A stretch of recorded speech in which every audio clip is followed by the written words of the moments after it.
Iginiit ni Senador Robin Padilla na mas mabigat ang panukalang inihain ni Senador Marcoleta hinggil sa pananagutan ng mga menor de edad na lumalabag sa batas. Ayon kay Padilla, walang itinakdang edad sa panukala ni Marcoleta. Basta't nauunawaan ng bata ang tama at mali, maaari na itong managot sa batas. Sa sariling bersyon naman ni Padilla, nakasaad na ibababa sa 10 taong gulang ang criminal liability para sa mga menor de edad na gagawa ng karumal-dumal na krimen. Noong ika-13 ng Agosto, hati ang opinyon ng mga senador sa panukala. Nais ni Padilla na amyendahan ang Juvenile Justice and Welfare Act of 2006, Rasyam 344, na nagsasaad na ang mga batang 15 taong gulang pababa ay exempted sa pananagutang kriminal. Sa mga tweet yun pong 15 ay wala naman talagang basihan eh. Pwedeng 8, pwedeng 9, pwedeng 10. Ang pinag-uusapan po kasi rito in the final analysis, Mr. President, ay yung kapasidad ng isang bata na gumawa ng isang karumal-dumal na krimen. Kung kaya niya, kung meron siyang kapasidad na maintindihan niya ang pagkakaiba ng mali at saka yung tama. Iyon ang ating pamantayan. Sa mga tweet, kung yung bata, kahit na 7 taon lang, ngunit kahit papaano mo pagbalik-balik ta rin ang mapangyayari, alam niya ang consequence. Alam niya na darating siya sa ganito eh. Yung consequence ng kanyang magagawang krimen sa kanyang kapwa at sa lipunan, alam na alam niya, kahit sa murang gulang pa lang. Pati yung ginamit niyang pamamaraan kung paano niya isasakatuparan yung krimen, isinasangkot din yun eh. Yung lawak nung consequence na kanyang nagawa, isinasang-alang-alang yun eh. Doon sa discretion na pinauunawa sa atin ng Korte Suprema sa pamagitan ng paggagawad niya ng guidelines. At ang pinakamahirap po, Mr. President, Your Honor, alam po ba ninyo, ang magpapatunay na yung bata na gumawa ng karumal-dumal na krimen, o yung tinatawag nating heinous crime, ang burden of proof yung Estado. Ikaw ang magpapatunay na mayroon siyang discretion. Kapag nagkamali ka ng paglalatag mo ng ebidensya, absuelto yung bata. So nakapataw po, Mr. President, sa pananagutan ng Estado, kung ikaw ang prosecution, ikaw ang dapat sana patunayan ng bata, wala pa po akong discretion eh. Ang totoo niyan, hindi ko po kayang timbangin. Hindi ko po talaga alam na ganito po palang mangyayari. So, sasabihin ng korte ngayon, walang discretion ito. Ligtas na naman siya. Ngayon, tutulong po yung social worker. Doon, hindi natin alam kung anong pamantayan na gagamitin ng social worker. Hindi po natin sinasabi, Mr. President, Your Honor, na wala pong kakayanan ng social worker. Ngunit napakarami pong isasaalang-alang dun eh. Para talaga mapagtibay mo na walang kakayahan talaga yung batang yun. Na yung kanyang ginawa, wala pa siyang kamalayan eh. Pero hindi binding sa korte yun eh. In the final analysis, Mr. President, Your Honor, ang magpapasa yung korte. O sige, palagay mo. May diskresyon, sabi ng korte. Pero sinasabi ng batas ngayon, na yun po yung ninanais niyong susugan, tama naman po kayo ron eh.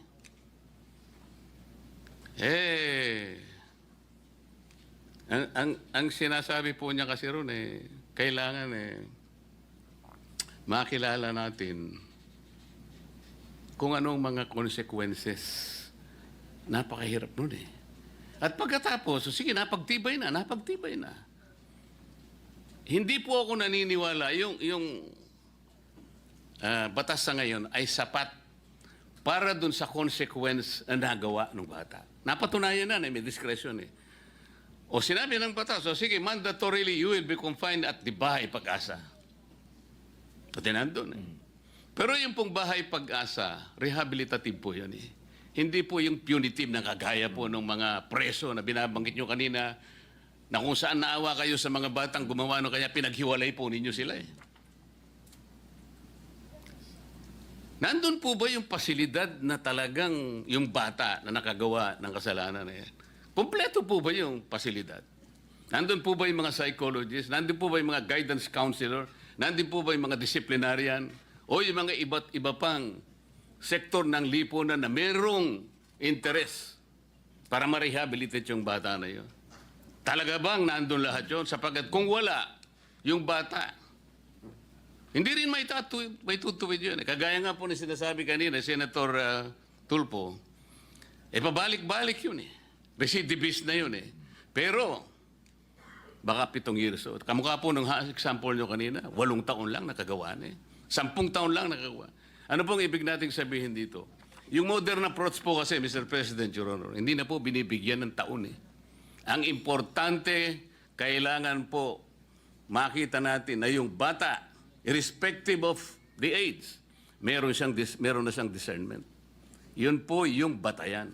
Kailangan lang mapagtibay natin na yung bata sa maraming elemento, mapapagtibay natin. Meron siyang discernment. Ginawa niya, alam niya yung consequence, pati paraan ng paggamit niya at pa yung kahihinatnan niya at ang epekto sa lipunan, alam na alam niya. Kahit 7 years old, dapat managot siya. Mr. President, kayo po ba'y naniniwala na dapat ganun ang approach natin, Mr. Opo. President, Your Honor? Opo. Yan po talaga ang buong-buo po nating paniwala. Katulad po ng nabanggit ko kanina sa amin pong patron. Alam niyo po, lagi ko pong sinasabi, bakit nawala na sa atin ang youth detention? Dati po kasi may boys town po tayo, kung naaalala niyo po, nung araw. Hindi ko alam bakit nawala yan. Advance na tayo noon eh, nandun na tayo eh. Kasi kung sasabihin niyo po sa akin na sapat ba para sa mga nakagawa ng heinous crime, yung dadalhin sa bahay pag-asa, doon po lang ako talaga nasaktan. Sapagkat nung ako po talaga ang saksi niyan sa Camarines Norte, nung dinala yung mga nang-rape at pumatay na nag-video pa doon sa kanilang ginawang rape at ginawa nilang autopsy, hindi po talaga ako makapaniwala. Iyan lang ang gagawin nyo? Diyan sa mga batang yan, ganyan lang i-interviewin nyo? Ni anytime pwedeng tumakas dito dahil wala namang kulungan? Ito, yan lang. Ayan daw po talaga ang sinasabi ng batas. At sinabihan pa ako, hanggang dyan lang po kayo. Hindi nyo po pwedeng tanungin, ha? Ako na po yun. Senador na po ako nun.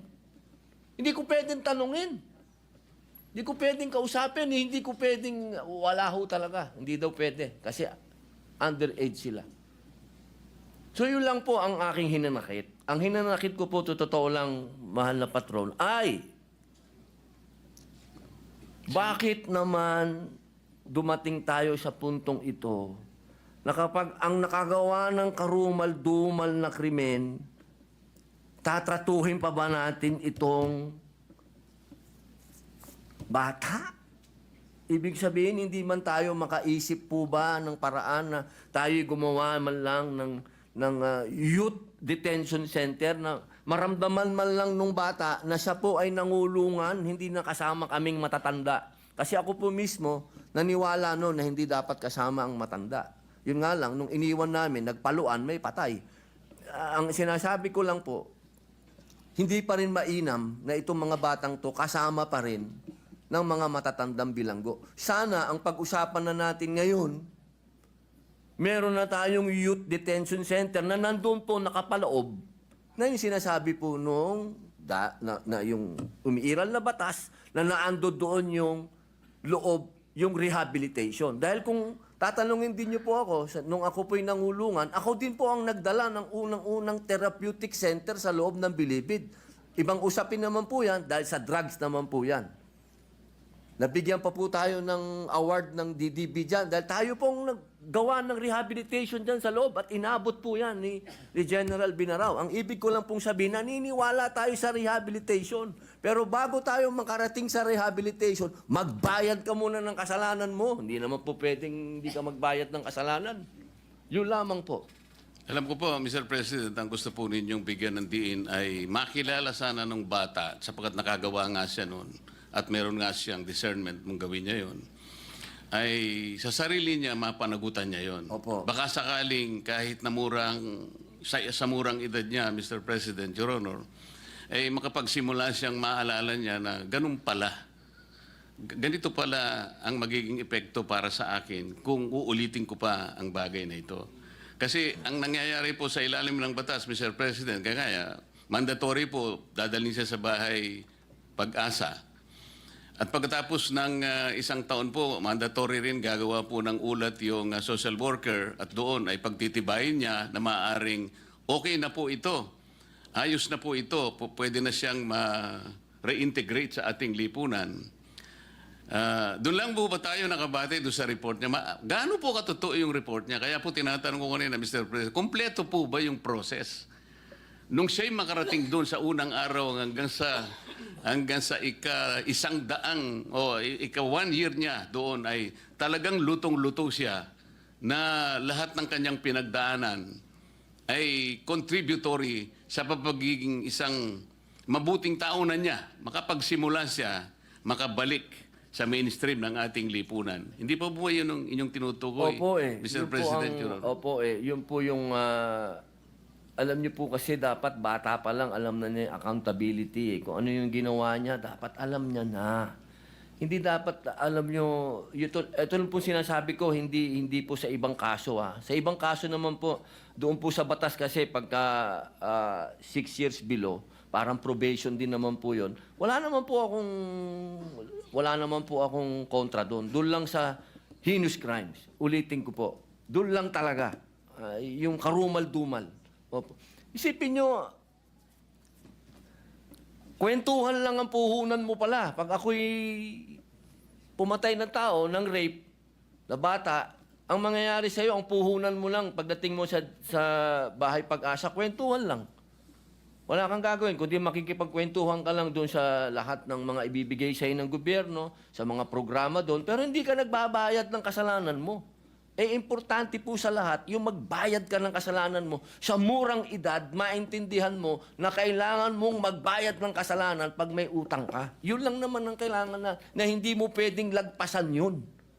Kailangan magbayad ka. Ginawa mo yan eh. Pwede po bang malaman, Mr. President, nung kayo po ay unang nakalabag o nakagawa ng labag sa batas, anong taon po ba kayo? Do you understand my 10 taon po. Napakaswerte po ng intervention na ginawa ng ating bansa sa inyo sapagkat sa kabila ng maaga po ninyong pagkakalabag ng ating mga batas. Ngayon po ay kausap ko na kayo bilang isang senador ng ating bansa. Opo. Hindi ba tama na kagaya po ng inyong inaasam, lahat po ng ganun siguro kamurang edad ng mga kababayan natin o mas murang edad pa sa inyo ay kung tinapatan ng mga intervention ng mga reform at rehabilitation para sa isang bata, di sana lahat ng batang yon ay baka sakaling susunod sa yapak ninyo, Ginoong Senador. Tama po ba yun? Opo, tama din po. Tsaka, ma-share ko lang po, siguro po kung meron na po talagang sa panahon namin, kasi ang nangyayari po kasi noon. Ano po ba yung panahon ninyo noon? Talaga pong maloko po tayo, patron eh. Talagang, Panahon na rin po ni Senador Tulfo yung panahon ninyo? ay, o hindi ba? magkaedad lang naman po. Tulpo. Pero talaga pong, meron naman po akong biography eh. Pag nabasa po nila yon, makikita po nila talagang na-involve po tayo sa murang edad. Kaya lang po, nakikita ko po yung sarili ko kasi dito. Kung nung murang edad, ako po ay nadisiplina na, baka hindi na po ako nakulong. Ang nangyari lang po kasi, dahil nung araw, dahil ako po ay anak ng gobernador, siyempre po, pag nakagawa ka ng kasalanan, para ka na rin may batas na, anak ni gobernador yan, wag nyo nang pakialaman. Ganun po ang nangyayari. Kaya habang ikaw ay nakalulusot, hanggang sa naging bata ka ng presidente nung araw, si Robin Padilla, bata yan ni Fidel Ramos, wag niyong galawin. Hanggang naayang ka pa uli, dire-diretso ka pa, hanggang isang araw, tinamaan ka talaga ng ops, ayan na ang sintensya mo. Babayaran mo na yung kasalanan mo. Doon lamang po ako nagkaroon ng pagkakaintindi. Kasi galing ka sa pinakamataas, ikaw ang superstar, tapos ginawa kang lowest mammal, bilanggo ka, kung tawagin ka ng gwardya, psst, psst ka rito. marirealize mo, boss. Marirealize mo, patron, na teka, kailangan kong magbago. Kasi pag hindi ako nagbago, ayaw kong tumagal dito sa kulungan. Yun lang naman po kasi yung tamang paraan ng rehabilitasyon. Kasi kung babalikan ko po nung araw na nakalulusot ako, boss, maniwala po kayo sa akin, hanggang nakalulusot yan, patindi ng patindi. So, Mr. President, para hindi siya talaga makalusot, naiintindihan ko po ang mga anmiyenda na gusto po ninyong mangyari. Palakasin po natin yung sa discernment. Opo. Na kinakailangang malinaw na yung batang gagawa ng paglabag, lalong-lalo na yung mga karumal-dumal na mga krimen, ay magkaroon man lang po ng talagang listahan na kapag ito ang lahat ng mga bagay na ito ay present habang ginagawa mo o nagawa mo ang paglabag na ito, siguradong meron kang discernment. At hindi ka makaliligtas sa batas kahit ang gulang mo pa ay 8, maaaring 9 o 10. So, inconsequential po rito, Mr. President, kung gaano ka kamurang edad. Ang importanteng lilitaw ay meron kang discernment, lalong-lalo na napasangkapan ka sa mga sindikato. Ibig sabihin, nakauunawa ka eh. Nalaman mo na pwede ka makipagsabuatan. At dito makikita rin, ano bang katungkulan ng magulang? Doon po papasok ang discretion. Maraming salamat po, Mr. President. Maraming salamat salamat po. po. Salamat po. Thank you, Senator Marcoleta.